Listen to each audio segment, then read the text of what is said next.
As I said in the last video, 2024 is the year of cross country. We've got the Olympics happening in just a few months, and of course Specialized released a new Epic Kit 8, and we had a look at the Yeti ASR just a few weeks ago. But today we are here at the very lovely Lake Garda with some fantastic weather, and we're not just here for a jolly, because we're here to check out what may well be cross country's worst kept secret, the Pinarello Dogma XC. Right, we've got both of the bikes here with us, so let's take a quick look.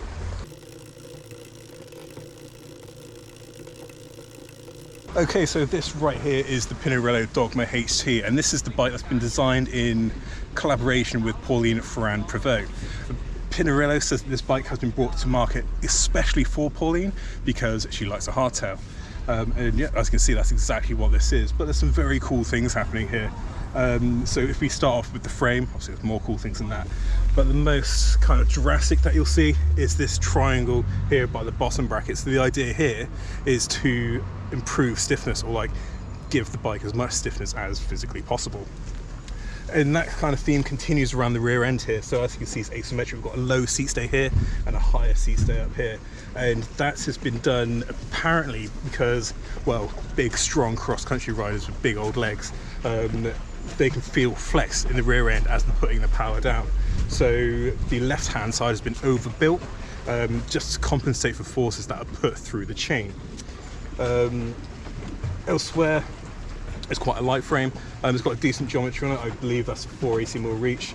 We've got a 68-degree head tube here, so it's definitely a very racy bike. And there is no seat stay or chain stay bridge here, so the brand has been able to bring the chain stay right close up, and that measures in at 425 mil. And the whole idea of this bike is for racing. Pinarello wants to win races, and clearly the brand already has, but yes, it's designed to be unforgiving, so there's not much here in terms of compliance. It's built to be very stiff for like the best power transfer you can get. But some more exciting things, because right here is the new Fox 32 Stepcast with that cool reverse arch there.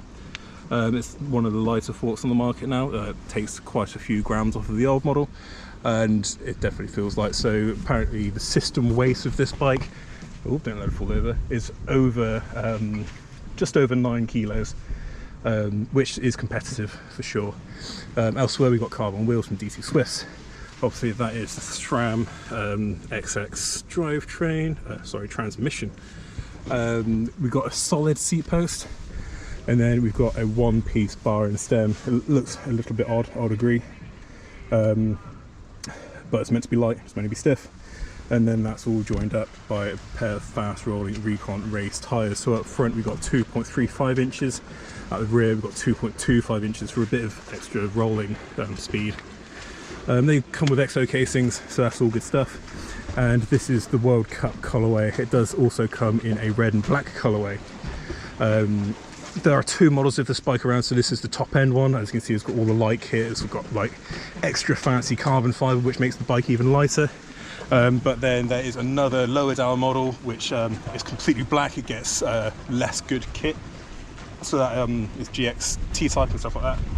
And then it comes with a lower grade of Toray carbon fibre. This is like proper posh, and apparently that bike's a little bit more flexy, so it won't be as punchy, hopefully not. But this is the bike that we're going to ride today. But before we get onto that, let's take a quick look at one of the full suspension bikes.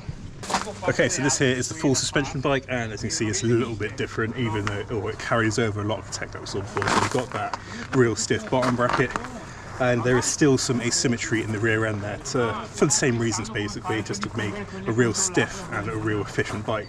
At the rear, as standard, it comes with 90mm suspension. We've got 100mm suspension at the front, and that benefits from all the new Fox dampers. But what's really cool about this bike is that travel is adjustable. You'll need to swap shocks, and there's a mount here that you move. So you put in a longer stroke shock, and that gets you 100mm suspension, and that's designed to be paired with 120mm at the front. System weight here is just over 10 kilos, so again, it's competitive. Spec wise, it carries over a lot of the kit that we saw before. So, you know, we've got the Fox suspension, we've got the XSSL drivetrain, but instead we've got a Fox transfer dropper seat post. That's the SL one, so it only goes up and then down. There's no in between. Of course, we've got the one-piece bar and stem there. Right, so we're not here just to look at bikes, we're going to go and have a ride on one. So yeah, we'll go over on the hardtail and we'll give you some first impressions. Before I forget, there are some other cool things going on in the rear end here. So what Pinarello has done to this bike, they say it's a split design. So in here, it's two pieces that joins together inside the frame there. But there are some bits that aren't carbon. So in here, that's an alloy, bit of aluminium. The rocker link up here is aluminium, and I believe that this here is also aluminium. But yeah, still cool things, and the kinematic is designed to be mega efficient, but then, you know, soak up some bumps and things like that, so it should still be good in the defense. So I've already taken this bike out for a little bit, did a couple of hours in the morning, so yeah, we already know what we're talking about. So when you're doing all this uphill stuff on the road, because there's obviously no suspension, and the brand has put in loads of work towards making the bike mega stiff, power transfer is immediate. You know, this is actually quite light work. Climbed for a little bit already, like it's not the most crazy of climbs, but you can feel the bike making use of absolutely every last watt it can. So it's no wonder what's going on with like design and Pinarello's athletes. But we're told by Pinarello's designers that in fact they didn't have much of a hand in the bike's design. It was designed over 3 months, and like I said, Tom Pidock and Pauline Ferrand-Prevot basically took the reins on this project. So the angles, and I think they might have handed over the kinematic a little bit on the full suspension bikes, but that really shows through. You know, when you are doing off-road cross-country stuff, which we'll do in a minute, it kind of feels right. You know, it's direct, it's sharp, and yeah, you point it somewhere and it does it. Because power transfer is so immediate, you can do some pretty technical climbing without having to think about it too much. And of course, because it's just about 9 kilos, there's not much weight that you have to worry about either. So it's quite rare that I ride a bike that feels most at home when you pedal uphill. And well, this is that bike, because you can point and shoot, and as long as you make up for the braking traction, you're fine. Granted, I'm not knackered. On the downs, performance is definitely not shabby. It's a reasonably long bike, so like while the head angle's steep, gives you that steering in the climbs, the reach gives you some good stability, and then, you know, a fork lock out. Again, another thing why I'm actually really liking this fork is because you can lock it out, but it's got a blowout valve or blow off valve, so you can, so it's still pretty supple when it's locked out, saving you from big impacts. And where I'd usually slag off a one-piece bar and stem, this one doesn't feel too bad at all.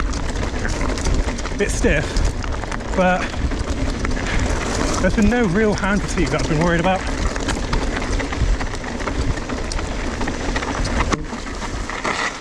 Everything's super direct. Turn it, it goes there. Put the power down where you want, and it'll do it.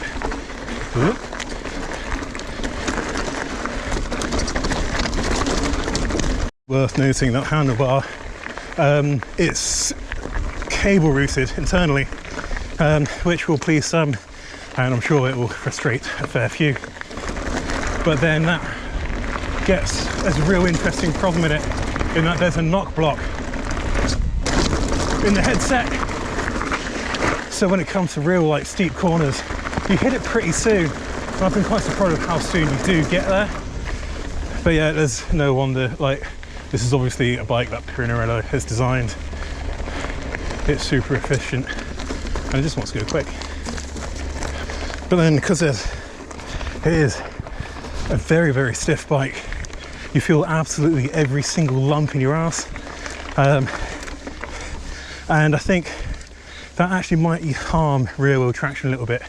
You've got to be really careful about what you're doing and where you're choosing to put those pedal strokes, because unlike surfaces like this, where it's loose over hard, it can slip out if you put too much power down. Of course, if that is a qualm or a worry of yours, the full sus bike might be a better shout for you. Something that really stands out with this bike is that of course, it's got the new Fox Stepcast 32. It's an absolute belter of a fork. I didn't know really what to expect from it, but it does its job incredibly well. It's super plush, but it's got good mid-stroke, soaks up all the bumps, and it's lighter, stiffer, all the good stuff. So as I said, this bike's been designed in conjunction or in collaboration with Ferrand-Prevot and Pidock. So it is completely to what they'd expect or want from a cross-country bike or climbing. But on the climbs it is super efficient because there's no movement in the rear of the bike, and because that head angle isn't ridiculously slack, you just kind of point in a direction and it does what you want it to do. It just follows and tracks really well. I think the lack of dropper post is a bit of an arguable point because, that's weird. But because I think they add so much to a ride, and ouch, when it comes to more technical terrain, I've just not been able to move over the bike as I would expect from a bike with a dropper post.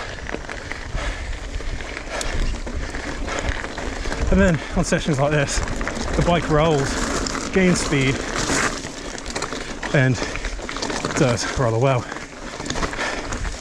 I have had some issues.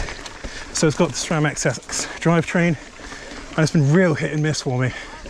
Some places it works, in others, but the battery shimmies about in the frame, and that's been a bit of a problem, as sometimes I've had shifting and others I haven't.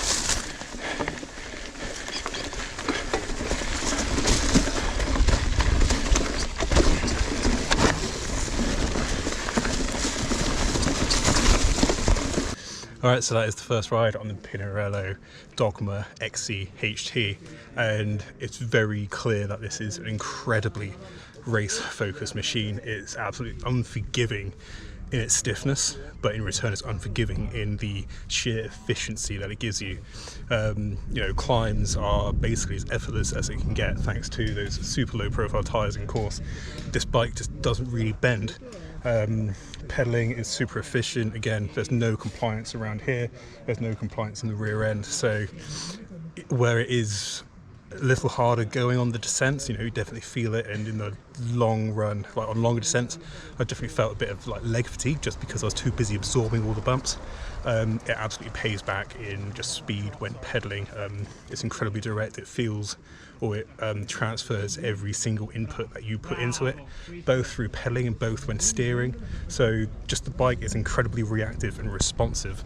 It's very much like a point and shoot kind of thing. So on a technical climb, you point it at the line you want, and as long as you keep pedaling and you keep modulating the power to keep traction in the rear end, you know, you will make it up there. I've been quite impressed with how well this bike climbs, and of course because the head angle isn't ridiculously steep. It's, yeah, again, it's very much point and shoot. It's a very different bike to some of the more modern, this is a modern cross-country bike, but it's very different to the Specialized Epic 8 and the Yeti ASR.